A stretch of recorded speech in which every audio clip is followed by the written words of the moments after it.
ஜோதிடர்களும் குருமார்களும் எப்படி ஒருத்தரோட விதியை மாற்றுவாங்க?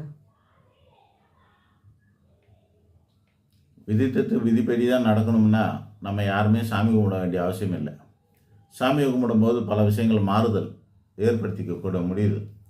நடக்காததெல்லாம் நடத்தி வச்சுக்க முடியுது. இதெல்லாம் நாங்கள் ஆராய்ச்சி பண்ணி தெரிஞ்சுக்கிட்டோம். அந்த வகையில் இந்த மாதிரியான சந்தேகம் எனக்கு கூட வந்திருக்குது. ஒருத்தனோட விதியில் இருக்கிறது தான் நடக்கும்ன்றாங்களே, அப்புறம் எதுக்கு நான்லாம் சாமியெல்லாம் கும்பிடணுன்ற கேள்வியை நான் சித்தர்களோட தொடர்பு கொண்டவன். அதனால் அடிமுடி சித்தர்கிட்ட இதை பற்றி நான் கேட்டிருக்கிறேன் முன்னாடி.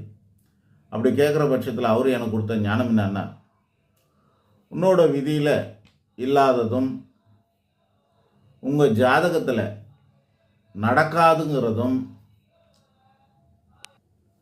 உங்களால் முடியவே முடியாதுங்கிறதும் இந்த மாதிரி ஒரு சம்பவம் இருக்குன்னு வச்சுங்க. அதாவது உங்களோட விதியில் இல்லாதது, உங்களோட ஜாதகத்தில் நடக்காதது, உங்களால் முடியாதது, அந்த மாதிரி ஒரு விஷயத்தில் உங்களுக்கு தேவை இருக்குது அல்லது ஆசை இருக்குது அல்லது எதிர்பார்ப்பு இருக்குன்னா அத்தோடு கொஞ்சம் நியாயமும் இருக்குமே. ஆனால் அதை நானே இறைவனுடன் அருளோடும் நவகிரகங்களுடன் அனுமதியோடும் நடத்தி வைப்பேன்னு சொல்கிறாரு அடிமுடி சித்தர். இறைவனோட அருளோடும் நவகிரகங்கள் அனுமதியோடும், நவகிரக அனுமதி இல்லாமல் எதுவுமே நடக்க முடியாது. இதோட சேர்த்து நடத்தி வைப்பேன்னு அடிமுடி சித்தர் சொல்கிறார். ஆனால் என்ன சொல்லிட்டாருன்னா, கடைசியாக கொஞ்சமாக அதில் உங்களுக்கு நியாயம் இருக்கணும்னு கேட்குறாரு. நியாயமே இல்லாததெல்லாம் கேட்டால் கிடைக்காது போல இருக்கு இப்படின்னு சொல்லியிருக்கார். இந்த மாதிரி பண்ணோம்னா நமக்கு அந்த விஷயத்தினால எப்படி இவர் பண்ணி தருவார், நானே பண்ணி தருவேன் அப்படிங்கிறார். எப்படி அப்படின்னா அதுக்கு ஒரு விளக்கம் கொடுக்குறார்.